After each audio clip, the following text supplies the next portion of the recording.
Família Usibiti Masira Nagamuti Atasi Binagua Laga Baukau Haloto Namata Isin Jobeneng 5 Iharate Lakulela Kelikai Baukau.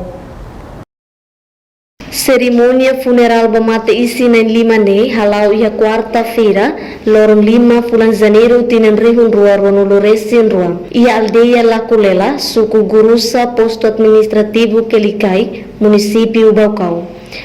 Husi vitima na Limane vitima na tolu mesak feton hanan hakoi hamutu composto husi Serafina Marciana Gayo estudante EPDC Mauricia Lorong 5 bulan Fevereiro tinan rihun ida atusia Senuluresia Sonia Emilia Pereira Gayo estudante Escola Colégio São Miguel Dili Mauricia Lorong 5 bulan Dezembro tinan rihun dua tolu.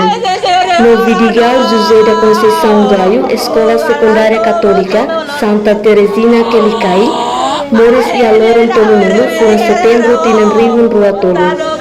No Lemos Vitima Rua Selo, Lindalva de Cristo Pereira Gaio, Moris e Aloron Rua Nolo, fulan março tinan rihun rua. No Alexandre Quitiliano de Freitas Gaio, Moris e Aloron Hitu, fulan dezembro tinan rihun rua 5. Mos hakoi hamutuk iharate ida, tuya Dionisio Martins Ximenes, família vítima Sira, cerimônia funeral tarde tamba baseia da tradição cultura.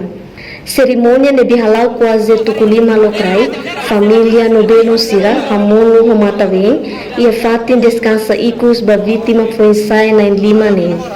Hanesan publica tiauna antes vitima ng 5 moti atasi Binagua Laga, Baukau e Alorong Rua, fulan Janeiro tinan rihun rua Ronuluresin Rua, Bahira celebra tinan fon rihun rua Ronuluresin Rua.